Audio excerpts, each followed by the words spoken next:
नमस्कार मेरे प्यारे YouTube के साथियों, तंत्र लोक में आपका स्वागत है। अब ये तंत्र लोक नाम सुनकर आप में से बहुत से लोग सोच रहे होंगे कि आखिर ये क्या नया अजूबा है। तो दोस्तों, मैं आप लोगों से इस चीज के लिए सिर्फ इतना ही कहना चाहता हूं कि ये हमारा एक नया चैनल है जहां पर आप लोगों को कुछ ऐसी डरावनी कहानियां सुनने को मिलने वाली हैं जिन कहानियों को सुनते वक्त आपको लगेगा कि जैसे वो सब कुछ आपकी आंखों के सामने ही हो रहा है। इस चैनल पर आपको तंत्र मंत्र और खौफनाक रहस्यों से जुड़ी हुई लंबी लंबी कहानियां सुनने को मिलने वाली हैं। आज की इस कहानी को सुनकर आप लोग जितना ज्यादा हो सके उतना ज्यादा इस चैनल को सब्सक्राइब करने की कोशिश करें, क्योंकि आपके प्यार और सपोर्ट से ही मैं इस चैनल को आगे बढ़ा पाऊंगा। अब मैं आप लोगों का ज्यादा समय खराब ना करते हुए आपको सीधा तंत्र लोक की खौफनाक कहानियों में लेकर चलता हूं, जिनकी शुरुआत हर रोज दिन ढलने के साथ अंधेरा कायम होते ही हो जाती है। नमस्कार दोस्तों, मेरा नाम सुमित शर्मा है और मैं उत्तर प्रदेश के एक छोटे से गांव बिलासपुर का रहने वाला हूं। आज मैं आप लोगों को अपनी लाइफ की एक ऐसी रूह कपा देने वाली घटना के बारे में बताने वाला हूं, जिसे सुनने के बाद आप रात को टॉयलेट करने के लिए बाहर निकलने से पहले भी 12 बार सोचोगे। दरअसल मुझे बचपन से ही भूत प्रेतों में इतना विश्वास नहीं था, क्योंकि अपने साथ हुई उस घटना से पहले मैंने कभी खुद इनको अपनी आंखों से नहीं देखा था। बस फिल्मों में और सीरियल में ही देखता रहा, या फिर मैंने बस लोगों की बातों और कहानियों में सुना, जो कि आपको भी पता है कि कितना सच होता है और कितना झूठ फिल्मों और सीरियल में देख देख कर तो वैसे ही मैं पक चुका था। हवा में उड़ने वाला भूत, चीजें गिरा देने वाला भूत, सफेद कपड़ों में मोमबत्ती लेकर रात में घूमती हुई चुड़ैल, इन सब को देखकर ही मेरा तो दिमाग घूम जाता था। इसलिए इन सब पर विश्वास करने का कभी मेरा मन ही नहीं करता था। पर अपने खुद के साथ हुई उस घटना के बारे में बताने से पहले मैं अपने बारे में भी आपको कुछ बताना चाहता हूं। दरअसल मेरी माँ मेरे बचपन में ही गुजर गई थी। फिर थोड़े वक्त बाद पिता भी नहीं रहे, तो ऐसे में मेरे मामा मुझे अपने घर ले गए और फिर मामा जी ने ही मुझे पाला पोसा और मेरी पढ़ाई का खर्च उठाया। जब मेरी 12वीं क्लास का रिजल्ट बहुत अच्छा आया तो मेरे मामा जी ने मुझे कहा मैं सरकारी नौकरी की तैयारी करूं। लेकिन गांव में कोचिंग सेंटर तो थे नहीं, ना कोई लाइब्रेरी थी। पर मेरे जो मामा जी थे वो दुबई में टाइलों के काम के ठेकेदार थे, तो ऐसे में वो ठीक ठाक कमा लेते थे, पर उन्हें घर आने के लिए बहुत कम छुट्टी मिला करती थी। इसलिए वो 3-4 साल से घर आते और इसी कारण मुझे ही घर के काम भी देखने पड़ते थे। पर मामा जी की तरफ से मुझ पर काफी दबाव भी रहता कि पढ़ लिख कर तुझे अपने पैरों पर खड़ा होना है, और ये सही भी था।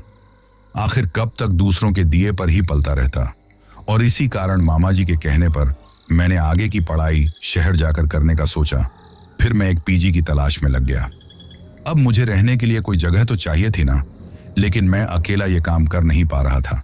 इसलिए मैंने दोस्तों से बात की तो उन्होंने भी मेरी काफी मदद की। पर शहर में पीजी कमरे के रेट सुनकर मैं तो हक्का बक्का रह गया, परंतु मैं महंगा कमरा नहीं ले सकता था। इसलिए मैंने सोचा शहर के आउटसाइड जाकर देख लेता हूं, और मेरे एक दोस्त ने भी बताया था कि बाहर की साइड में सस्ते रूम मिल जाते हैं। मैंने पता किया तो वहां मुझे कम किराए में एक कमरा मिल गया, और वो भी शहर में मिलने वाले कमरे से काफी सस्ता। मैं बहुत खुश हुआ, लेकिन मुझे क्या पता था मेरी वो खुशी ऐसी भयानक घटना में बदल जाएगी जिसकी मैंने कभी कल्पना भी नहीं की थी। फिर मैंने अपने दोस्त नितिन के साथ जाकर एक बार उस पीजी के कमरे को देखने का सोचा। किराया कम था, लेकिन जगह भी रहने के लायक है या नहीं ये भी तो जानना जरूरी था। फोन पर तो बड़ा चढ़ाकर ही बताते हैं, लेकिन सच में रहने लायक हैं या नहीं ये तो वहां पर जाकर ही पता चल सकता था। इसलिए हम पीजी देखने निकल पड़े। हम ऑटो से उस जगह पर पहुंचे, लेकिन जैसे ही हम उस जगह पर ऑटो से उतरे तो ऑटो वाला मुझे और मेरे दोस्त को घूरने लगा। पर उसने कहा कुछ नहीं था, बस घूरता ही रहा, लेकिन उसका यूं घूरना मुझे अच्छा नहीं लगा। पर हम उसके पैसे देकर वहां से पीजी की तरफ चल पड़े, जो कि एक गली के पार था। थोड़ी देर में ही हम बड़े से 4 मंजिला पीजी के सामने जा खड़े हुए। तभी मैंने देखा उस पीजी के पास एक बड़ा सा बरगद का पेड़ भी है, और उस बरगद के कारण ही वो पीजी कम उजाड़ वाली जगह ज्यादा लग रही थी। लेकिन मुझे अब उस जगह रहना था, तो हम अंदर चले गए। पीजी अंदर से अच्छा खासा था और सिर्फ लड़कों का था, इसलिए मेरी तरह दिखने वाले और भी लड़के वहां पहले से ही रह रहे थे। पर थोड़ी देर इधर उधर सब देखने के बाद हमें कमरे की चाबी मिल गई, और फिर मकान मालिक हमें पीजी का 3री मंजिल का आखिरी कमरा दिखाने ले आया। लेकिन जब वो हमारे आगे सीढ़ियां चढ़ रहा था तो वो हमें उस पीजी के बारे में भी बता रहा था कि उस पीजी की चौथी मंजिल के सारे कमरे बंद पड़े हैं किसी कारण से, और चौथी मंजिल पर जाना भी सख्त मना है। और फिर उसने तीसरी मंजिल के आखिरी कमरे यानी कि 55 नंबर कमरे के सामने पहुंचते ही ताले को खोलते हुए मुझे कमरा दिखाया और बताया कि रात में क्या नहीं करना है, दिन में कब आना है, कब जाना है, कब खाना मिलेगा, कब चाय नाश्ता मिलेगा और कब तक पीजी से बाहर रहने की इजाजत है। साथ ही ये भी बताया कि रात में कितनी बजे तक पीजी का मेन गेट खुला रहता है और कब बंद हो जाता है। ये वही सारी बातें थी जो हर पीजी में आने वाले नए किराएदार को बताई जाती हैं। तो मुझे कुछ अजीब नहीं लगा, क्योंकि नितिन पहले ही मुझे ये सब समझा चुका था। फिर पहले दिन बस जरूरी खाना पूर्ति हुई और उसके बाद मैं मामा जी के घर वापस चला आया। फिर दूसरे ही दिन मैं सुबह पहली बस पकड़कर अपना जरूरी सामान लेकर शहर चला गया और जहां पीजी लिया था वहां जाने के लिए मैंने ऑटो ली। मुझे उस दिन भी वही ऑटो ड्राइवर मिल जाता है जो पहले दिन हमें पीजी लेकर आया था, और उस ऑटो वाले ने ठीक उसी जगह मुझे उतारा जहां एक दिन पहले मैं और नितिन उतरे होते हैं। लेकिन इस बार भी उसने मुझे उतरते वक्त घूर कर देखा। फर्क बस इतना था कि इस बार उसकी आंखों में मुझे अजीब सा डर छुपा हुआ दिखाई दिया, जैसे वो कुछ कहना चाहता हो, लेकिन वो बिना कुछ बोले ऑटो मोड़कर तेजी से निकल गया और मैं हाथ में अपना सामान लिए बस उसी गली में अकेला खड़ा रह गया। उस ऑटो वाले का घूरना मुझे अच्छा तो नहीं लगा था, पर मैं आगे बढ़ गया। उस वक्त तक शाम के 7 बज रहे थे और बारिश भी होकर रुकी ही थी। ऊपर से वहां पर नेटवर्क भी नहीं आ रहा था और बारिश के कारण मौसम में ठंड भी बढ़ गई थी। इसलिए मैं गली में फैले कीचड़ से बचते बचाते हुए पीजी के अंदर आ गया। मैंने देखा कि अंदर कुछ लड़के बातें कर रहे थे और कुछ अपने फोन में लगे थे। तभी सबको खाने के लिए बुला लिया जाता है। ये देखकर मैंने सोचा जल्दी से ऊपर जाकर अपना सामान रखाता हूँ। दरअसल मुझे भी जोर की भूख लगी हुई होती है। लेकिन जैसे ही मैं कमरे में गया तभी मुझे कमरे के बाहर से कुछ घिसटने जैसी आवाज सुनाई दी, जैसे कोई कुछ जोर से खींचकर घसीट रहा हो। लेकिन पहली बार तो मैंने नजरअंदाज कर दिया, पर दूसरी बार में जब फिर से मुझे वही घिसटने जैसी आवाज आई तो मैंने जल्दी से टेबल पर किताबें और बैग रखा और थोड़ा सा पलटकर बाहर की ओर देखा तो मैंने देखा वहां तो कोई भी नहीं है। मेरे कमरे के ठीक पास में ही चौथी मंजिल की ओर जाने वाली सीढ़ियां थीं, तो मैंने वहां से भी थोड़ा ऊपर की ओर देखा, पर वहां भी मुझे कुछ दिखाई नहीं दिया। और फिर मैं उसी वक्त उसे अपना वॉर्म मानकर जल्दी से अपने कमरे में वापस आया और फिर अपना कमरा बंद कर नीचे खाना खाने चला आया। और मैं अकेला ही एक तरफ बैठ जाता हूँ और चुपचाप बिना किसी की ओर देखे मैं खाना खा लेता हूँ, क्योंकि मेरा वहां पहला दिन था और मैं किसी को भी जानता नहीं था। तो खाना खाकर वापस कमरे में आकर पढ़ने बैठ गया। अभी तक तो सब ठीक ही चल रहा था, मुझे कोई दिक्कत नहीं हुई, ना ही डर लगने जैसी कोई बात थी। बस वो छोटा सा कमरा और मैं अकेला ही वहां उस कमरे में थे।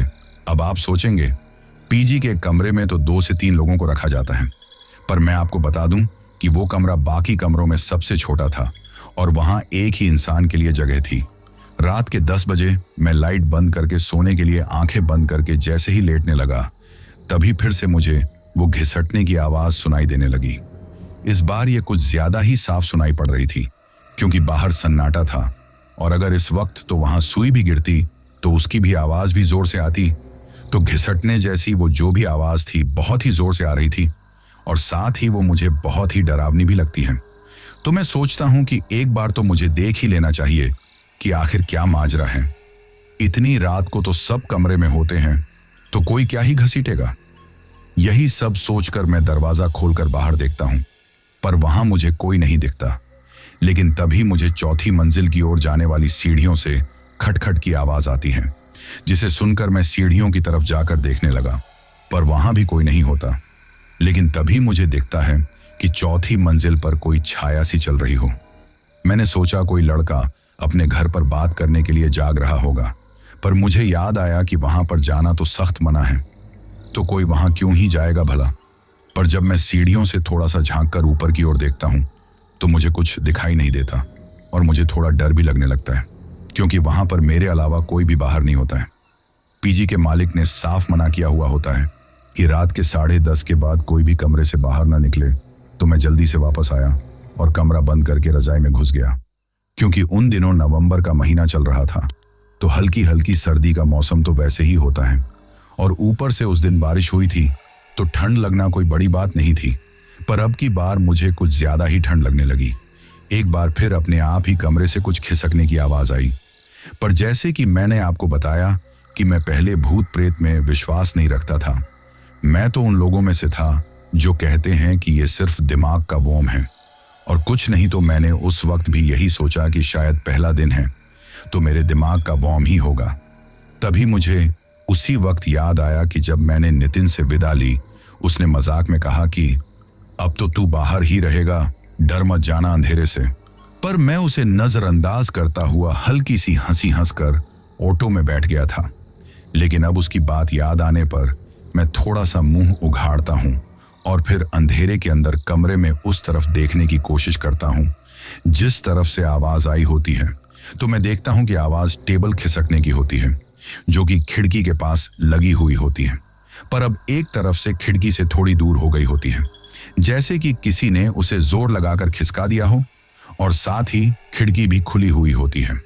पर मैं तो सोते वक्त खिड़की अच्छे से बंद करके सोया था, तो फिर खुल कैसे गई?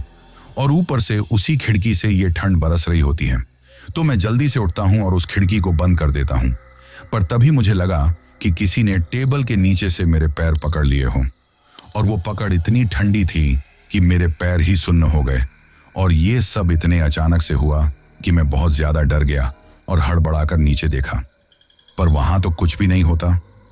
तभी मैंने अपने पैरों को भी देखा, पर अब वहां भी कोई ठंडी पकड़ महसूस नहीं हो रही थी। पर फिर भी मैं मानने को तैयार नहीं होता कि ये किसी भूत प्रेत की हरकत होगी। पर जैसे ही मैं फिर वापस खिड़की की तरफ देखता हूं तो मुझे लगता है कि जैसे कोई उसे खोलकर अंदर आने की कोशिश कर रहा हो, और तभी एक झटके के साथ ही वो खिड़की फिर से खुल गई, और इस बार तो हवा और भी तेजी से अंदर आई और मेरा पूरा शरीर कंपकपा गया। मैं कुछ करता उससे पहले ही लाइट भी चली गई और सब तरफ बस अंधेरा दिखाई देने लगा। पर उस अंधेरे में भी मुझे ऐसा लग रहा था जैसे कोई खड़ा खड़ा मुझे घूर रहा हो, इसलिए मुझसे तो हिला भी नहीं जा रहा था। लेकिन अब और ज्यादा डर बढ़ता जा रहा था। ऊपर से उस समय पर वहां उस पीजी का सन्नाटा शहर के बाकी हिस्सों से बिल्कुल अलग होता है। ना कुत्तों के भौंकने की आवाज, ना किसी गाड़ी घोड़े की चहल पहल की, बस दूर दूर तक एक अजीब सी खामोशी सी छाई हुई थी। लेकिन तभी अचानक ही धीरे धीरे हवा में कुछ सड़ी हुई सी नमी भरी गंध, जैसे बरसों पुरानी किसी बंद जगह से आती हो, ऐसी गंध फैलने लग गई। पर मैंने ऐसा कुछ पहले कभी नहीं देखा था, इसलिए एक बार के लिए तो मुझे रोना सा आ गया और डर के मारे मन में उल्टे सीधे ख्याल भी आने लगे। तभी फिर से छत पर किसी के खटखट करके चलने की आवाज आने लगी, पर चौथी मंजिल पर तो कोई रहता ही नहीं था। तो वहां से ऐसी आवाज आना मेरे लिए बहुत ज्यादा अजीब बात थी। इसलिए मैं सर उठाकर ऊपर की तरफ देखता हूं तो मेरे कान के पास धीरे से एक फुसफुसाहट की आवाज आती है, ऊपर मत देखो। उस वक्त तो मुझे समझ ही नहीं आता कि ये मेरे साथ क्या हो रहा है।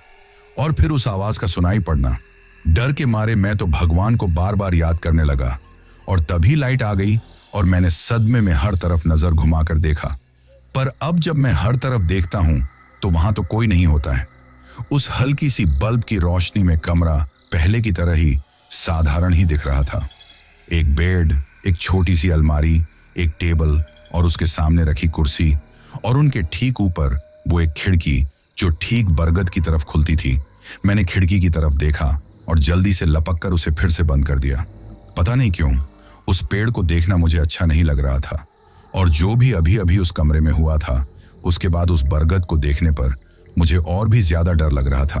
तो मैं वहां से पीछे हट गया और वापस से रजाई में जाकर दुबक कर सो गया, क्योंकि ना मुझसे बाहर जाते बन रहा होता है, ना ही कमरे में रहते हुए। और ऐसे में रजाई में छुप जाना ही मेरे पास एक आखिरी ऑप्शन बचा था। और फिर जितनी भी खतर पटर की आवाज आई, लेकिन मैंने रजाई से अपना नाखून भी बाहर नहीं निकलने दिया और सुबह होने का इंतजार करने लगा। पर थोड़ी देर बाद वो आवाजें भी बंद हो गई और मुझे भी कब नींद आ गई पता भी नहीं चला। लेकिन सुबह जब उठा तो देखा कि 7 बज चुके होते हैं, जबकि मैंने तो 5:30 का अलार्म भी लगाया हुआ होता है। पर वो बजा ही नहीं, या फिर शायद थकान और डर के कारण जो गहरी नींद आई होती है उसमें मुझे कुछ सुनाई ही नहीं दिया था। लेकिन जो भी हो, मुझे अब कुछ समझ नहीं आ रहा था कि वो सब जो रात में मेरे साथ हुआ था वो सच था या सिर्फ मेरा कोई सपना। क्योंकि टेबल कुर्सी सब अपनी जगह व्यवस्थित होता है और सब कुछ नॉर्मल होता है, तो मैं थोड़ा सा उलझ जाता हूँ। पर मेरा सर वो तो इतना भारी लग रहा होता है जैसे किसी ने भारी वजन रखकर छोड़ दिया हो। खैर, मैं सब बातों को एक तरफ करता हुआ जल्दी से नहा धोकर नीचे जाकर नाश्ता कर लेता हूँ और फिर उस दिन के लिए ऑटो पकड़कर कोचिंग चलाकर हूँ, क्योंकि मैं पहले ही काफ़ी लेट हो चुका होता हूँ और अब कोचिंग के शुरुआत के दिनों में ही लेट पहुँचकर अपनी छवि खराब नहीं करना चाहता था। तो जो भी ऑटो मिला उसी में चला जाता हूँ।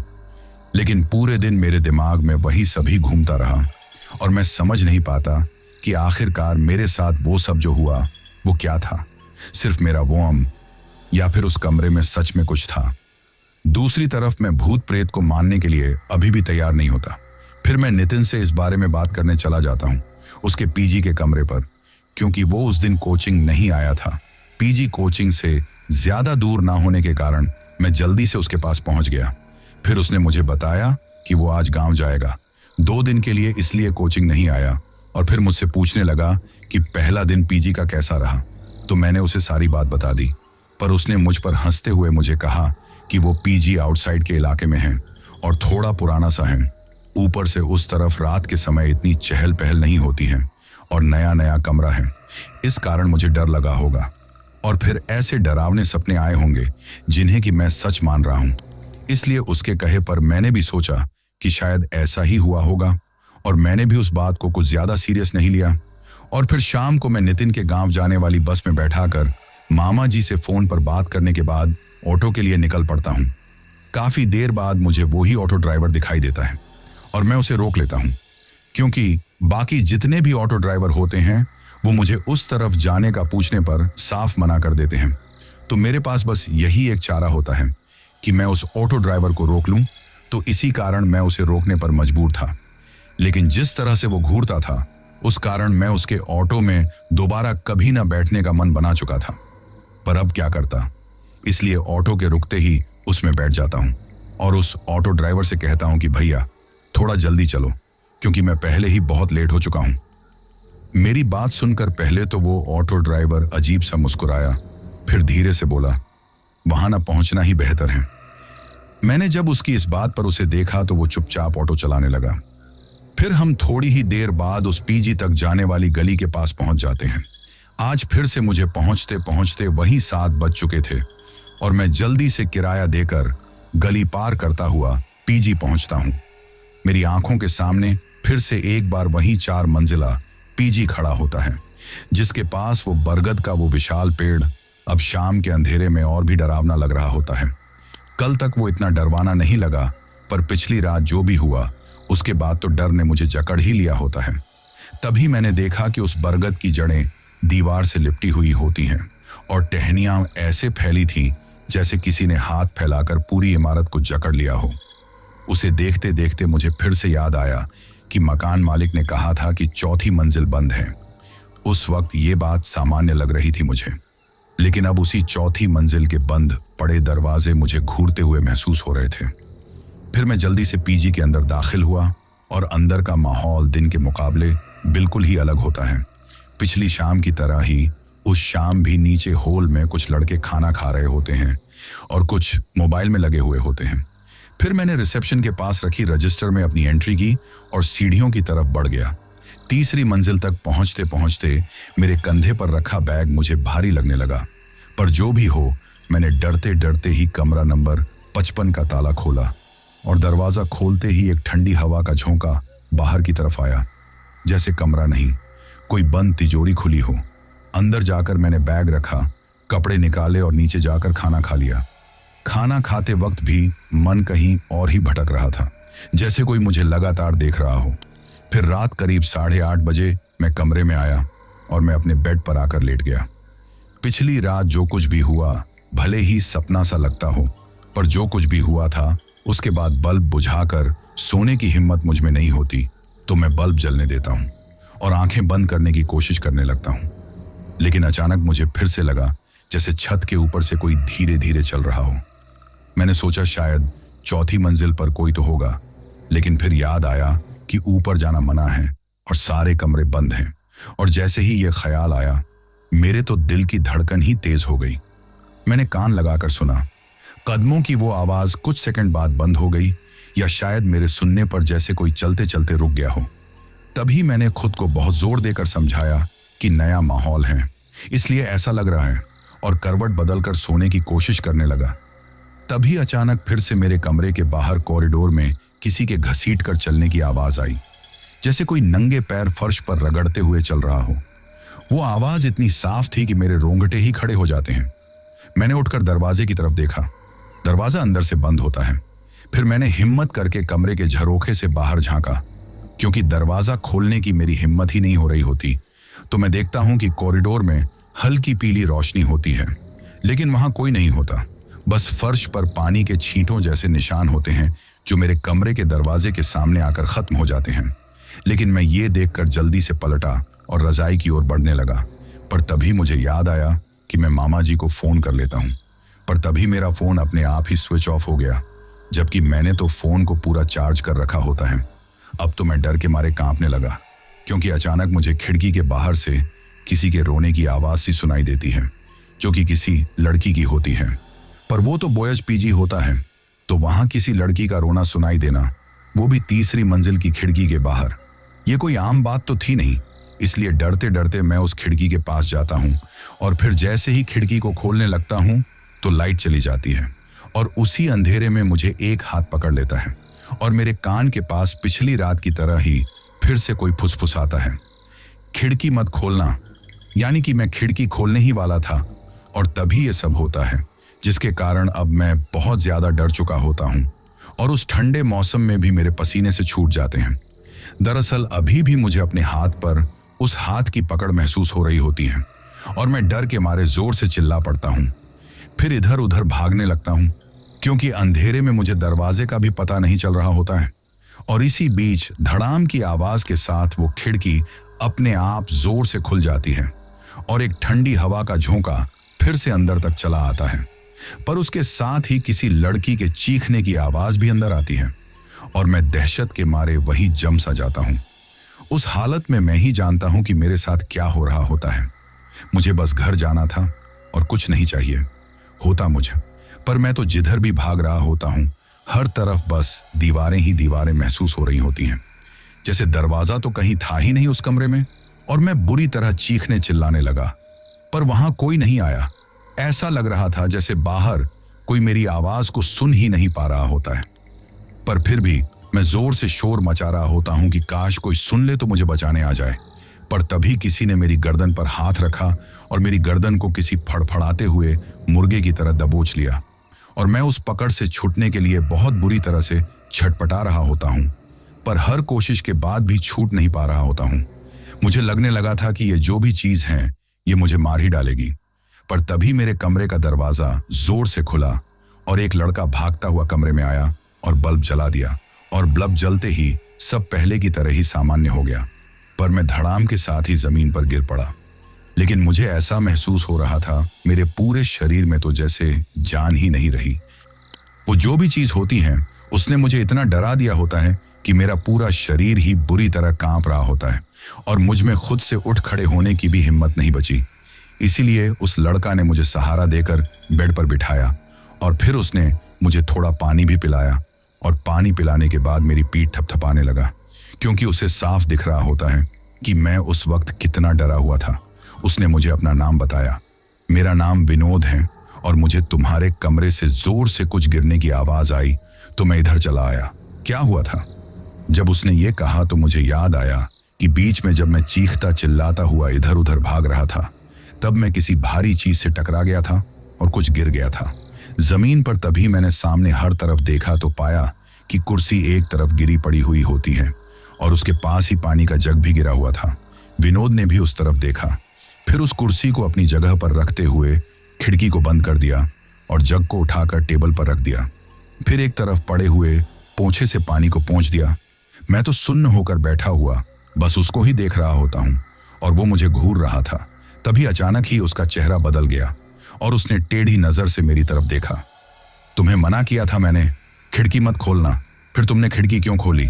अब वो तुम्हें नहीं छोड़ेगी। लेकिन इस बार उसकी आवाज में अजीब सी गुर्राहट होती है। तभी मैं डर के मारे धीरे से बोल पड़ा कि मैंने नहीं खोली खिड़की। पर मैं संभल पाता या कुछ कर पाता। उससे पहले ही विनोद मुझे खा जाने वाली नजरों से देखता हुआ मेरी तरफ लपक पड़ा और मुझे परे धकेल दिया। जैसे ही मैं बेड से एक तरफ गिरा, मैंने देखा कि जहां मैं बैठा हुआ था वहीं पर पंखा आकर अचानक से गिर गया होता है। अगर विनोद मुझे धक्का ना देता तो वो पंखा मेरे सिर पर आकर गिरता और मैं वहीं ढेर हो जाता। बस पलक झपकने की देर और मेरा तो राम नाम सत्य बस उस 55 नंबर कमरे में तय ही था। पर फिर मैंने खुद को संभालते हुए हर तरफ देखा, लेकिन अब मुझे वहां विनोद भी दिखाई नहीं दिया और मैं हैरान हो गया। दरअसल मेरे कमरे में अब कोई नहीं था। मैं खुद से बड़बड़ाने लगा कि अभी अभी जो मैंने देखा था, मतलब जिसे मैंने देखा, जिससे बात की और जिसने मेरी जान बचाई, वो क्या था, कौन था। मैं सोच ही रहा होता हूं कि तभी एक बार फिर मेरे कानों में कोई फुसफुसाता है, वो तुम्हें कहीं नहीं जाने देगी, अपने साथ ले जाएगी। ये आवाज विनोद की ही होती है, पर अब ये आवाज जैसे हवा में ही घुली हुई हो, ऐसे सुनाई पड़ रही होती है। पहले क्या मैं कम डरा हुआ था, जो अब मुझे और ज्यादा डराया जा रहा था। मेरी तो डर के मारे घिघी ही बन गई और मैं वहीं पर डर के मारे फिर से रो पड़ा, क्योंकि मैं समझ चुका था कि यह किसी इंसानी हरकत नहीं थी, बल्कि जरूर कोई भूत प्रेत का चक्कर था। इसलिए अब मैं बुरी तरह डरा हुआ होता हूं तो भगवान से बार बार प्रार्थना करने लगता हूं कि आज बचा लो, बस फिर मैं इस पीजी को छोड़ दूंगा, बस इस बार तो बचा ही लो। मुझे तो कोई मंत्र या हनुमान चालीसा वगैरह भी नहीं आ रही होती है, तो उस वक्त में तो मैं बस अपनी खैर मना सकता था और वही मैं करने लगा। लेकिन तभी अचानक से खिड़की भी अपने आप बंद हो गई और माहौल भी शांत सा लगने लगा। इसलिए मुझे कुछ राहत सी महसूस हुई और तभी घड़ी में टाइम देखता हूं तो पता चलता है कि सुबह के 5 बज चुके होते हैं। और फिर उस दिन जो कुछ भी हुआ, उसके बाद तो उस पीजी में रहना मेरे लिए मौत को दावत देने जैसा ही होता है। तो मैं फैसला करता हूं कि मैं उस पीजी को छोड़ दूंगा। पर क्या इतना आसान था उस पीजी से या उस बला से मेरा पीछा छुड़ा लेना। पर इस बात से अनजान मैं जल्दी जल्दी हड़बड़ाहट में सारे काम निपटाने लगा और अपना सामान भी पैक कर लिया और फिर नीचे जाने लगा। लेकिन सीढ़ियों से उतरते वक्त सब मुझे घूर घूर कर देख रहे होते हैं, जैसे मैं खुद ही कोई भूत प्रेत हूं। पर मैंने उन सबको नजरअंदाज किया और नीचे आ गया। लेकिन तभी मेरी नजर मेरे सामने खड़े एक लड़के पर पड़ी जो मुझे ही घूर रहा होता है और मैं उसे देखकर बहुत ज्यादा डर जाता हूं, क्योंकि वो वही लड़का होता है जो रात में मेरे कमरे में मुझे दिखाई दिया होता है और फिर अचानक से वो गायब गया। मेरा मतलब वो विनोद। ये देखकर मेरी डर के मारे चीख निकल गई।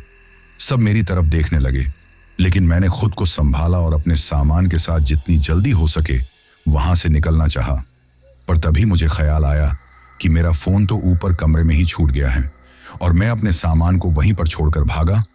अपने कमरे से अपना फोन लेने आया, लेकिन जैसे ही बेड पर पड़ा अपना फोन उठाकर मैं वहां से जाने के लिए मुड़ा तो देखा मेरे सामने दरवाजे से लगकर विनोद खड़ा है और वो मुझे उसी तरह से घूर घूर कर देख रहा होता है। मैंने देखा दरवाजा तो खुला था, बंद कैसे हो गया। फिर मुझे लगा विनोद ने ही किया है, लेकिन मैं उससे कुछ कहता उससे पहले ही वो बोल पड़ा, वो तुम्हें कहीं नहीं जाने देगी, उसने फुसफुसाहट के साथ धीमी आवाज में कहा था। पर उसकी बात सुनकर मेरी फिर हालत खराब होने लगी। वो एक बार फिर बोला, मैंने तुम्हें मना किया था ना कि खिड़की मत खोलना, अब भुगतो। ये कहते हुए मुझ पर जोर से चिल्लाया और उसकी चिल्लाने की आवाज सुनकर मैं दहशत के मारे दहाड़े मारकर रोने लगा। कौन नहीं जाने देगी, कौन नहीं जाने देगी। मैं बार बार यही चीखता हुआ वहीं पर बेहोश होकर गिर जाता हूं और फिर होश आने पर खुद को कमरे में ही अपने बेड पर पाता हूं। आंख खुलते ही मेरे पैरों के पास में ही मुझे उस पीजी का मालिक खड़ा दिखाई देता है और उसके साथ ही कुछ लड़के भी वहां मौजूद होते हैं। अब पीजी का मालिक मुझे पूछता है क्या हुआ था, पर मैं उनकी बात का कोई जवाब नहीं दे पाता हूं, क्योंकि मुझे लगा वो लोग मुझे सब पागल समझ लेंगे, क्योंकि वो सब होने से पहले तक मैं भी तो भूत प्रेत की बातें करने वाले को पागल ही समझता आया था। इसीलिए मैं किस मुंह से उम्मीद करता कि कोई मुझे समझ भी पाएगा। फिर भी बहुत देर तक वो लोग मुझे पूछते रहे, पर तभी मुझे दीवार के पास खड़ा हुआ विनोद दिखाई दिया और मैं फिर से सुन्न होकर उसे देखने लगा, पर किसी को कुछ भी बता नहीं पाया। मैं सबको दिखाना बताना था कि वहां एक विनोद नाम का लड़का खड़ा हुआ है, जो शायद मुझे ही दिखाई दे रहा था और किसी को। पर मेरी हिम्मत तब जवाब दे गई जब विनोद ने अपने होठों पर उंगली रखते हुए मुझे चुप रहने का इशारा किया और फिर अपनी अंगुली से खिड़की की तरफ इशारा किया। जैसे ही उसने खिड़की की तरफ इशारा किया, वो खिड़की जोर से आवाज करती हुई खुल गई, मानो किसी ने उसे बाहर से धक्का देकर बड़ी जोर से खोला हो। वहां जो भी सब लोग मौजूद थे, उन सब ने उस खिड़की की तरफ देखा और फिर पीजी के मालिक ने जाकर उसे वापस बंद करते हुए कहा, यह खिड़की भी बड़ी अजीब है, ऐसे ही खुलती रहती है अपने आप। मैंने उस पीजी के मालिक की तरफ देखा और मन ही मन उसे 100 गालियां दी, क्योंकि वो खिड़की ऐसे ही नहीं खुल जाती है। उसे तो कोई जानबूझकर खोल रहा होता है, और वो वही थी जिसके बारे में विनोद बात कर रहा था। पर उस वक्त विनोद तो मेरे लिए खुद एक पहेली बना हुआ होता है। और फिर ऐसे ही कुछ देर इधर उधर की बातें करने के बाद मुझे ढेर सारी हिदायतें देकर वो पीजी का मालिक मेरे कुछ भी ना बताने पर उन लड़कों को लेकर वहां से चला गया। मैं काफी देर तक पड़ा पड़ा उस खिड़की को देखता रहा, और अब तो मुझे विनोद भी दिखाई नहीं दे रहा होता है। पर तभी मैं देखता हूं कि मेरा जो सामान मैंने पैक किया था, जिसे अपने साथ नीचे भी लेकर गया था, वो सब वापस से उस कमरे में अपनी जगह पर व्यवस्थित हो चुका था। लेकिन ये देखते ही तो मेरा तो दिल जोर से धड़कने लगा और विनोद की बातें मेरे दिमाग में घूमने लगी। तभी अचानक से ही मेरा बेड हिलने लग जाता है, और इसी कारण मैं हड़बड़ाहट में बिस्तर से बाहर निकला और अपना सब कुछ वहीं पर छोड़कर नीचे की तरफ दौड़ लगा दी। दरअसल मुझे ऐसा लगने लगा जैसे अचानक से कोई हाथ खिड़की से या किसी दीवार से बाहर निकलेगा और मुझे वो खींचता हुआ ले जाएगा। फिर क्या था, मैं उसी डर के साथ दौड़ता हुआ पीजी से बाहर की तरफ भागा और सीधे गली से निकलता हुआ ऑटो की तरफ निकल पड़ा। इसी बीच मुझे किसी का कोई ख्याल नहीं था कि किसने मुझे ऐसे भागते हुए देखा और किसने मेरे बारे में क्या कहा। उस वक्त मुझे तो बस अपनी जान बचाने की पड़ी हुई होती है, इसलिए जो भी ऑटो मुझे नजर आया उसमें बिना ड्राइवर को देखे ही मैं उसमें बैठकर वहां निकल पड़ा। लेकिन जब पीजी से थोड़ा आगे निकल गया तो देखा कि ये तो वही ऑटो वाला था जो कि हर बार मुझे पीजी आने जाने पर मिलता था। तभी उसने मुझे अपनी तरफ हैरानी से देखता हुआ पाकर पूछा कि क्या हुआ, इतने डरे हुए क्यों लग रहे हो। मैं उससे बात करने के मूड में बिल्कुल भी नहीं था, इसलिए चुपचाप ऑटो चलाने का कहकर सिकुड़ कर बैठ जाता हूं। पर तभी वो ऑटो वाला फिर से मुझे मुस्कुराकर देखता है और बोलता है, लगता है तुमने भी भूत देखा है। पर उसकी इस बात पर मैं जल्दी से उसकी तरफ झुक गया और उससे पूछने लगा कि तुमने भी से तुम्हारा क्या मतलब है, क्या किसी और ने भी देखा है। तभी वो ऑटो ड्राइवर ऑटो रोकता हुआ मेरी तरफ देखने लगा। हाँ देखा है, बहुत सारे लड़कों ने देखा है, कुछ की तो जान भी चली गई और कुछ पागल हो गए, पर यहां से आज तक भाग कोई भी नहीं पाया है। ऑटो ड्राइवर की ये बात सुनकर मैं और ज्यादा डर गया। फिर मुझे लगा कहीं वो भी तो कोई भूत नहीं है, वरना कोई और टैक्सी या रिक्शा वाला या फिर ऑटो वाला तो उधर उस पीजी की तरफ नहीं आता जाता है, और ये जब देखो वहीं पर ही मिलता है, जरूर ये भी कोई भूत ही होगा। मैं मन ही मन में ये सब सोच ही रहा था, और फिर हिम्मत कर उस बुढ़े से ऑटो ड्राइवर से पूछ ही लिया कि आपको कैसे पता ये सब। तब उसने मुझे बताया कि मेरा बेटा भी इन सब का शिकार हो गया था कुछ साल पहले, और अब वो नहीं रहा, तुम्हारे जितना ही तो था, और पढ़ाई में बहुत होशियार भी था। जब मैंने उसकी बात सुनी तो अब मुझे उससे डर नहीं लग रहा था, बल्कि उसे हमदर्दी होने लगी कि उसने इस पीजी के कारण अपने बेटे को खो दिया। इसलिए मैं उससे सारी बात जानने के लिए उसके साथ आगे बैठ जाता हूँ। फिर वो मुझे बताता है कि उसका एक ही बेटा था जिसका नाम विनोद होता है, और वो बहुत साल पहले उसी पीजी में रहने आया होता है। क्योंकि वो लोग भी गरीब थे और गांव से होते हैं, इसलिए उस समय भी ये ऑटो ही उनकी कमाई का जरिया होता है। तो इसी कारण उनके लिए ये संभव नहीं होता कि वो शहर के बीचों बीच कोई कमरा ले पाए, तो उन्होंने इस पीजी का एक कमरा किराए लिया, कमरा नंबर 55। फिर थोड़े दिन सब ठीक चला और अचानक से विनोद ने अपने पापा से बात करनी बंद कर दी और अजीब सी हरकतें करने लगा। उसे ऐसा लगता था कि खिड़की से कोई लड़की उसे मारने के लिए आती है और फिर बहुत बुरी तरह से उसे डराती है। और इन्हीं सब के चलते उसने उस खिड़की को बंद करने के लिए काफी हाथ पैर मारे, पर कुछ नहीं हुआ। वो खिड़की रात में अपने आप खुल जाया करती थी और कभी कभी तो दिन में भी खुल जाती, और वो सबको चिल्ला चिल्ला कर कहता रहता कि खिड़की मत खोलना। फिर विनोद जोर जोर से चीखने चिल्लाने लगता और पागलों की तरह हरकत करने लगता। फिर उसे पीजी से घर लेकर जाना पड़ा, पर उसकी मानसिक हालत इतनी खराब हो चुकी थी कि वो बस यही कहता रहता कि वो मुझे नहीं छोड़ेगी, वो यहीं है, खिड़की मत खोलना, वो आ जाएगी। और फिर इन सब हरकतों के कारण उसको बांधकर भी रखना पड़ता, क्योंकि वो खुद को घायल कर लेता था। फिर एक दिन पता नहीं कैसे वो वापस से पीजी पहुंच गया, और जब कमरा नंबर 55 का दरवाजा खोला गया तो देखा कि सामने विनोद की लाश पड़ी हुई थी। फिर बहुत ज्यादा जांच पड़ताल हुई, लेकिन विनोद के पापा, जो कि वही ऑटो ड्राइवर था, उनके पास ज्यादा पावर या पैसे नहीं होते, तो पीजी का मालिक अपने पैसे और जानकारी के दम पर केस को रफा दफा करवा देता है। पर फिर इसके बाद काफी सारे मामले सामने आते हैं जिनमें लड़कों के पागल होने या सुसाइड कर लेने जैसी घटनाएं सामने आती हैं। पर पीजी का मालिक सब कुछ होने के बाद भी उस पीजी को चला रहा होता है और 55 नंबर कमरे को भी किराए पर देता रहता है, जिसके कारण ऐसे हादसे होते रहते हैं। पर अपना बेटा खोने के बाद वो ऑटो ड्राइवर वहीं पर अपना रिक्शा चलाने लगा और पीजी तक आने वाले लड़कों का ध्यान रखता कि कहीं किसी के साथ कुछ अजीब तो नहीं हो रहा है, और अगर उसे ऐसा लगता तो वो उसे आगाह करता है कि वो लड़का उस पीजी को छोड़ दे। उस ऑटो ड्राइवर की बातें काफी हद तक उसकी तकलीफ को बता रही होती हैं, पर उसकी बातें उतनी ही डरावनी भी होती हैं, क्योंकि मैं भी तो 55 नंबर कमरे में ही रह रहा था और विनोद तो मुझे दिखाई भी देता है। तो क्या वो हर उस लड़के को दिखाई देता रहा होगा जो मुझसे पहले उस कमरे में रहकर गया होगा?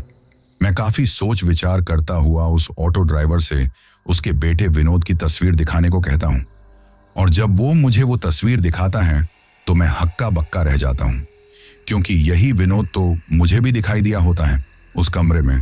और अब मेरा सब्र जवाब दे जाता है, क्योंकि मुझे सच में अपनी मौत नजर आने लगी थी। पर मैं उस ऑटो ड्राइवर को कुछ भी नहीं बताता और बस स्टैंड पहुंचने के बाद उतरकर बस का इंतजार करने लगता हूं। पर मुझे पता चलता है कि बसों की उस दिन हड़ताल होती है और हमारे गांव तक तो वैसे भी बहुत कम ही बसें जाती हैं। तो मैं निराश होकर पूरे 3 से 4 घंटे वहीं बैठा रहता हूं, और फिर मेरे फोन पर पीजी की लैंडलाइन से कॉल आता है और मुझे बताया जाता है कि मेरे मामा जी मुझसे मिलने के लिए पीजी आए हुए होते हैं। और ये सुनकर मैं एक ही पल में वो सब भूल गया और अपने मामा जी के आने की खबर मिलते ही वहां से जल्दी से भागता हुआ वही ऑटो पकड़कर वापस पीजी के लिए निकल जाता हूं। और सच में वहां जाकर देखता हूं कि मेरे मामा जी मुझसे मिलने आए हुए होते हैं। पर उनको देखते ही मैं उनके गले से लगकर बुरी तरह रोने लगा, क्योंकि उनके अलावा मेरा इस दुनिया में कोई भी नहीं होता, और जो कुछ मेरे साथ हुआ उसके बाद उनसे दोबारा मिलने की उम्मीद मैं खो चुका होता हूं। पर फिर जब मैं उनसे पूछता हूं कि वो तो बाहर थे ना, और अचानक ही कैसे आ गए, तो वो मुझे बताते हैं कि मेरा फोन बंद आ रहा था 2 दिन से, और 2 दिन पहले ही वो आए होते हैं। गांव पर उन्होंने मुझसे आने का कोई जिक्र तक नहीं किया था, क्योंकि वो मुझे सरप्राइज देना चाहते थे। फिर काफी देर तक उन्होंने मुझसे बातें की, पर मैं जिस तरह से डरा सहमा हुआ होता हूं, वो समझ जाते हैं कि कुछ तो बात हुई है मेरे साथ। इसलिए वो मुझसे पूछते हैं कि क्या हुआ, तो मैं उन्हें सब कुछ बता देता हूं।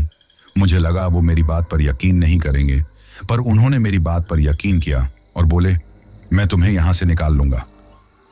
ये कहते हुए ही उन्होंने मुझे चलने का इशारा किया, पर मुझे ऐसे लगा जैसे उस खिड़की के बाहर से खड़ी हुई कोई लड़की जैसी आकृति मुझे देखे जा रही होती है, और फिर मुझे महसूस हुआ जैसे वो खिड़की को खोलने के लिए धक्का दे रही हो।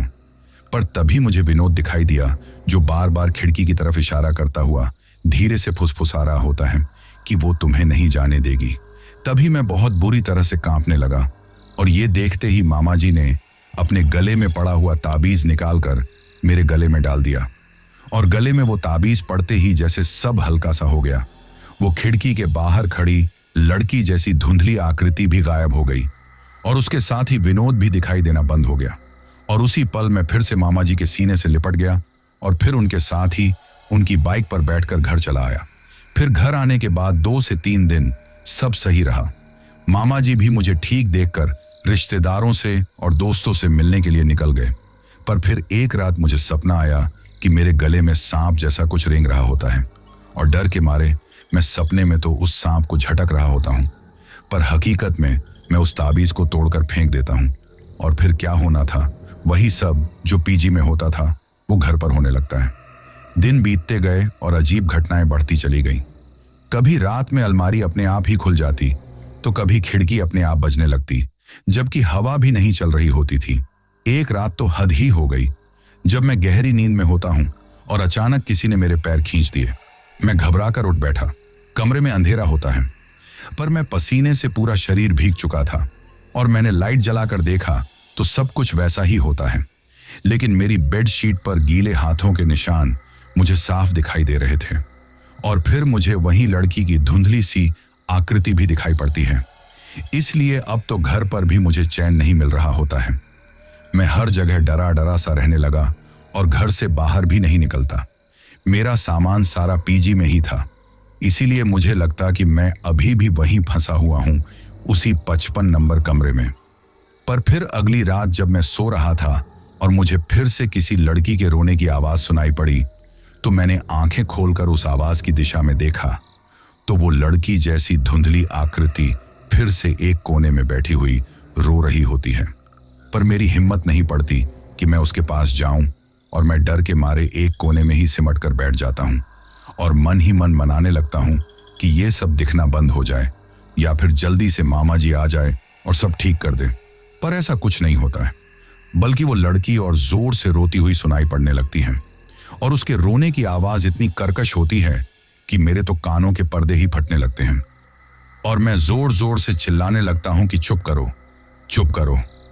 पर पीजी की तरह ही यहां भी मेरी आवाज किसी को सुनाई नहीं दे रही होती और देखते देखते अजीब स्वर में रोते हुए वो धुंधली सी आकृति खड़ी होती है और मेरी तरफ बढ़ने लगती है। तभी मैं भागने की बहुत कोशिश कर रहा था, पर मैं तो चारपाई से उठना तो दूर हिल भी नहीं पा रहा था। फिर अचानक ही वो लड़की मेरे एकदम से नजदीक आकर गायब हो गई और मैं दहाड़े मारकर रोने लगा। लेकिन इस बार मामी और उनके बच्चे भागते हुए मेरे पास आए और मुझे संभालने लगे। पर उन सब के पीछे मुझे वो ही लड़की जैसी धुंधली आकृति एक फिर से दिखाई देने लगी और इस बार तो उसकी काली डरावनी आंखें मुझे साफ दिखाई पड़ रही थीं और वो मुझे मारने के लिए आगे भी आती दिखाई दी। और इस सब में उससे बचने के चक्कर में अपने ही परिवार पर हमला कर देता हूं और भागने के लिए इधर उधर दौड़ पड़ता हूं। पर तभी वहां पड़ोस के ही एक बुजुर्ग राम अवतार दादाजी आ जाते हैं और फिर वो सब लोग मुझे पकड़कर बांध देते हैं। मैं उन्हें कैसे समझाता कि मेरे साथ क्या हो रहा होता है, पर फिर भी मैं रो रो कर उनसे कह रहा होता हूं कि मुझे जाने दो, वरना वो मुझे मार डालेगी। पर इसके बाद मैं कब बेहोश हो गया मुझे पता ही नहीं चला था। और फिर अगली सुबह जब आंख खुली तो देखा कि मामा जी मेरे सामने ही बैठे हुए होते हैं। मामा जी के पीछे उनका छोटा लड़का उदय छुपा हुआ होता है और उसके गाल पर खरोच के निशान बने हुए होते हैं, जो कि रात में मैंने ही उसे दिए थे। और ये सब देखकर मुझे बहुत अफसोस हुआ कि मैंने उन लोगों पर हमला कर दिया जिन लोगों ने मुझे रहने को छत और 2 वक्त के खाने के साथ अच्छी शिक्षा और प्यार दिया। पर मेरी भी तो इसमें कोई गलती नहीं होती है और मामा जी इस बात को अच्छे से समझ पा रहे होते हैं। यानी कि वो जानते थे कि मैं उस वक्त जो कुछ भी कर रहा होता हूं वो मेरे बस में नहीं था, वरना मैं कोई जानबूझकर ये सब थोड़ी ही करता। इन्हीं सब के कारण मामा जी ने मुझे गले से लगा लिया और समझाया कि मैं अब चिंता ना करूं और वो मुझे ऐसे वक्त में अकेला नहीं पड़ने देंगे, ना ही मुझे ऐसे ही मरने देंगे। तब मामा जी की बातों से मुझे बहुत हिम्मत मिली और फिर उसी दिन उन्होंने मुझे 3-4 और लोगों के साथ गाड़ी किराए करके उसमें बैठाया और एक पड़ोसी गांव में ले गए और वहां पर हम एक काजी के पास पहुंचे। उस वक्त तक तो मुझे ये नहीं मालूम था कि काजी पीर ये सब क्या होता है, क्योंकि मैं इन सब मामलों में धर्म कर्म मंदिर मस्जिद इन सब में कम ही पड़ता था और ना मेरा इन सब में पहले इतना विश्वास था। तो मैंने उनको बड़ी गौर से देखा और वो काजी साहब भी मुझे ही देखे जा रहे होते हैं। उन्होंने हमें बैठने के लिए कहा और खुद अंदर अपने एक कमरे में चले गए। जब वापस आए तो उनके हाथ में थोड़ी सी राख जैसी दिखने वाला कुछ था जिसे वो भभूत कह रहे होते हैं और वो उन्होंने मुझे अपने हाथ में रखने को कहा और फिर कुछ मंत्र सा पढ़ते हुए मुझे मुट्ठी खोलने को कहा। लेकिन जैसे ही मैंने मुट्ठी खोली तो हम सब देखते हैं कि वो भभूत तो पूरी तरह से काली पड़ चुकी होती है, जैसे किसी ने कोयले का बूरा मेरे हाथ पर डाल दिया हो। और फिर वो काजी साहब उसे देखने के बाद बोलते हैं कि इस लड़के के साथ जो भी हैं वो एक प्रेत आत्मा है और वो इसको अपने साथ लेकर ही जाना चाहती हैं। अगर आप थोड़ी भी और देर करते तो इसकी मियाद पूरी हो जाती, फिर तो मैं भी कुछ नहीं कर सकता था। तभी मैंने उनसे पूछा कि ये मियाद क्या होता है, तो उन्होंने मुझे बताया कि ये एक खास समय सीमा होती है, अगर उस वक्त तक हम कुछ कर लें तो बचाया जा सकता है ऐसी प्रेत आत्माओं से। पर अगर उस खास समय से ऊपर वक्त निकल जाए तो फिर हम जैसे लोग भी कुछ नहीं कर सकते, क्योंकि फिर हम उनके दायरे में दखल नहीं दे सकते हैं। लेकिन तुम बहुत ही ज्यादा किस्मत वाले हो जो इतनी बड़ी बल्ला तुम्हारे सर पर मंडरा रही है और फिर भी तुम जिंदा बैठे हो, अल्लाह ताला की नेमत है जो ऐसे परिवार वाले मिले हैं, तुम्हें जो वक्त रहते तुम्हें यहां ले आए। उन्होंने जब ये कहा तो मुझे सच में एहसास हुआ कि भगवान की कृपा से मेरी किस्मत सच में बहुत ज्यादा अच्छी थी, क्योंकि विनोद ने भी मेरी जान बचाई थी उस रात, जबकि वो एक प्रेत ही तो था बेचारा। और फिर मामा जी भी अचानक से उस दिन पीजी में पहुंच गए होते हैं, जबकि तय था कि अगर वो उस दिन न आते तो मैं उस रात जिंदा नहीं रहता। शायद इसलिए मैंने भी मन ही मन भगवान का बहुत शुक्रिया किया। फिर काजी साहब को पूरी बात बताई और उन्होंने मुझे अपने साथ आने को कहा। और जब मैं उनके साथ अंदर पहुंचा तो उन्होंने एक गोल घेरा बनाया और मुझे उसमें बैठा दिया। फिर मेरे ऊपर से कुछ अजीब सा पत्थर सा 7 बार घुमाया और उसे अपने सामने रखकर मंत्र सा बुदबुदाने लगे। तभी वहां उस लड़की के रोने का वही अजीब सा स्वर उभरा और मैं और मेरे साथ जो भी आए होते हैं वो सब बुरी तरह से डर जाते हैं, क्योंकि वो स्वर बहुत ही कर्कश और डरा देने वाला होता है। पर काजी साहब मंत्र पढ़ना जारी रखते हैं और थोड़ी ही देर बाद हम देखते हैं कि वो लड़की जैसी आकृति उस गोल घेरे में साफ साफ हमें दिखाई पड़ती है और वो काजी साहब पर हमला करने के लिए काफी बार आगे बढ़ती हैं, पर उस गोल घेरे में रहकर वो कुछ नहीं कर पाती। काजी साहब मुझे झट से बाहर निकल जाने का इशारा करते हैं और तभी मैं भी हड़बड़ाकर उठता हुआ उस गोले से बाहर भाग जाता हूं। पर तभी वो लड़की जैसी आकृति विकराल रूप ले लेती है और जोर जोर से चिल्लाने लगती है, पर अब उसकी आवाज मर्दाना हो जाती है और हम देखते हैं कि वो लड़की के कपड़ों में एक लड़का होता है जिसके लंबे लंबे बाल होते हैं, पर उसके माथे पर बिंदी और कानों में कुछ पहना हुआ होता है और वो जोर जोर से चिल्लाने पर और भी भयंकर लगने लग रहा था। इसीलिए हम सब लोग डरे सहमे से एक कोने में सिमट जाते हैं और तभी वो काजी साहब उससे पूछते हैं कि वो कौन है और क्या चाहता है, क्यों इतने लड़कों को नुकसान पहुंचा रहा है और इस तरह से लड़की के भेष में क्यों है। पर वो कुछ भी नहीं बताता और तब काजी साहब उस पर भभूत के साथ कुछ फेंकते हुए उसे हर बात बोलने के लिए कहते हैं और वो चीखते हुए फिर अपनी कहानी बताने लगता है। उसने बताया कि वो उस पीजी के मालिक का बड़ा भाई था और उसे लड़कियों की तरह रहना पसंद था, क्योंकि वो एक किन्नर था, लेकिन उसके घर वालों को उसका ये लड़का होकर लड़कियों वाले रहन सहन में रहना पसंद नहीं था। इसीलिए बदनामी के डर से उसके खुद के ही ताऊ पिता और उस पीजी के मालिक यानी उसके छोटे भाई ने मिलकर उसे एक दिन रात में 3री मंजिल के ही 55 नंबर कमरे में तेल डालकर जला डाला। लेकिन खुद को बचाने के लिए वो उस खिड़की से कूद गया, पर इतनी ऊपर से बरगद की जड़ों पर गिर जाने के कारण उसकी मौत हो गई और उन लोगों से उसके अधजले से शरीर को वहीं पर दफना दिया और फिर वो एक भटकती हुई अतृप्त आत्मा के रूप में रह गया। फिर वक्त के साथ और ज्यादा उग्र होता गया। उसके भीतर लड़कों को लेकर एक नफरत सी थी, क्योंकि वो खुद एक लड़के के शरीर में फंस जो गया था, जबकि उसे तो लड़की होना था। और बस यही उसकी गलती थी कि वो ना पूरा लड़का था और ना ही लड़की थी, पर वो भी क्या ही कर सकता था।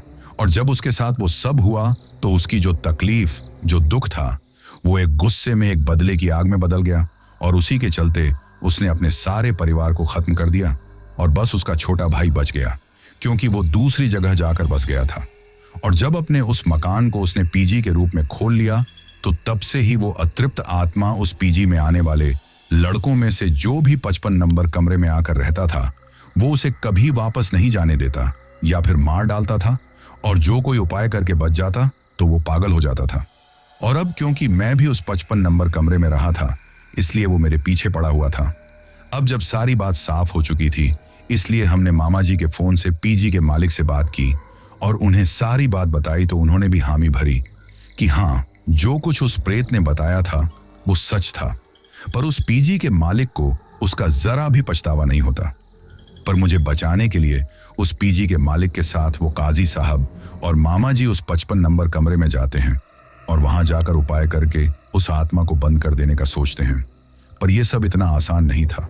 उधर वो उस पीजी में थे और इधर मेरी जान पर बनाई होती है। मेरा पूरा शरीर अकड़ने लगता है और ऐसा लगता है जैसे कोई मेरी हड्डियां एक एक कर तोड़ रहा हो और मैं पगलाया सा घर वालों पर फिर से हमला कर देता हूं, जिस कारण एक बार फिर मुझे बांधना पड़ता है और मामी मामा जी को फोन करके सब बता देती हैं। और फिर काजी साहब फिर से मुझे और उस पीजी के मालिक को भी अपनी जगह पर बुलाते हैं और फिर से पहले जैसा ही कुछ उपाय करते हैं।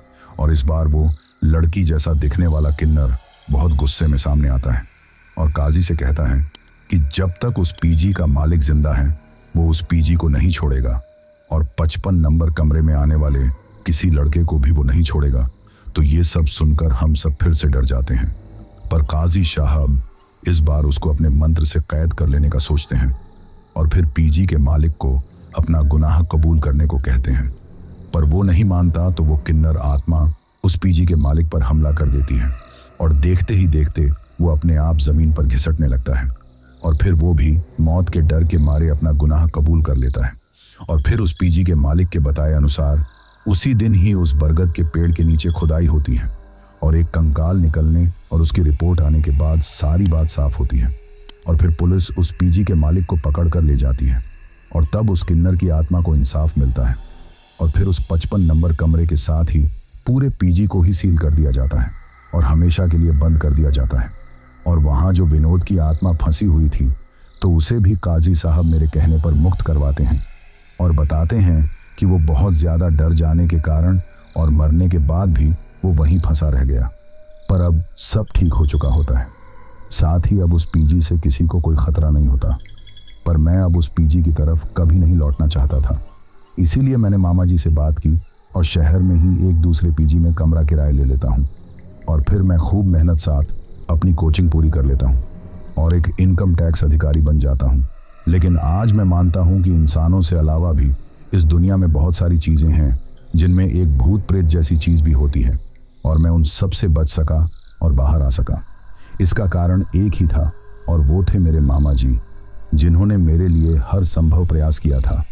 लेकिन आज भी मैं जब रात के समय अपने कमरे की कोई खिड़की खोलता हूँ तो मुझे लगता है कि बाहर से कोई धुंधली सी आकृति मुझे देख रही है और तब मुझे ऐसा भी लगता है कि अभी कोई आकर मेरे कान के पास धीरे से फुसफुसाएगा कि मैंने मना किया था ना, तुम्हें खिड़की मत खोलना। पर मुझे पता है कि अब सब ठीक है, पर फिर भी वो डर आज भी मेरे जीवन से गया नहीं और ना ही कभी जाएगा। कुछ हादसे हमसे उम्र भर के लिए जुड़ जाते हैं। मेरे साथ जो हादसा हुआ था वो कुछ ऐसा ही था और उस पीजी को भी बंधे पड़े काफी साल हो चुके हैं। वहां पर जो बरगद का पेड़ था वो बहुत बुढ़ा हो चुका है, पर अब उस तरफ कोई भूल कर भी नहीं जाता है। तो दोस्तों, ये थी हमारी आज की कहानी आपको कैसी लगी ये आप मुझे कमेंट करके जरूर बताना। तो अब मैं उन लोगों के नाम लेता हूं जिन्होंने कल की हमारी स्टोरी पर सबसे पहले कमेंट करके ये बताया था कि वो कहां से कहानी सुनते हैं और उनका नाम क्या है। तो सबसे पहले रहनुमा शेख हैं नई दिल्ली से, प्रिंस महंतो हैं बेगूसराय बिहार से, यूएस तिवारी और हर्ष तिवारी हैं सिरसा प्रयागराज से, शिवराज चौधरी हैं जयपुर से, सिपा बरार हैं भटिंडा पंजाब से, रोहित जाटव हैं बिहार से, राज तागड़े हैं छिंदवाड़ा से, सफिक हैं सऊदी अरब से, शुभम मोमिन हैं मेघालय से, अनोखे लाल हैं यूपी से, विकास प्रजापति हैं खतौली से, अनीश अहमद हैं दिल्ली से, राहुल वर्मा हैं दिल्ली से, सोनू कबीर हैं आगरा से, शरीफ हैं सूरत से, शुभम पांडा हैं ओडिशा से, राहुल वर्मा हैं बनारस से, वाजिद तबस्सुम हैं पटियाला हाउस लाहौर पाकिस्तान से, विनोद नागपाल हैं अमृतसर पंजाब से, राजेश देव हैं पश्चिम बंगाल से, हमदून और जियान हैं मालदीव से, आस्तिक थापा हैं हिमाचल प्रदेश से, साकी हैं बांग्लादेश से, दिलीप कुमार हैं यूपी से, अरविंद राज रिंकल दीप सोनल और स्वरा हैं राजकोट गुजरात से, राजश्री हैं ठाणे मुंबई से, नंदन कुमार हैं बिहार से, पूनम हैं सोनीपत से, जिग्नेश कुमार हैं गोपालगंज से, शुभेंदु सिन्हा हैं असम से, साजिद रहमान हैं गुवाहाटी से, अख्तर हुसैन हैं बारामुल्ला कश्मीर से, पवन हिना हैं हरियाणा से और सबसे लास्ट में मुस्कान हैं हिमाचल प्रदेश से।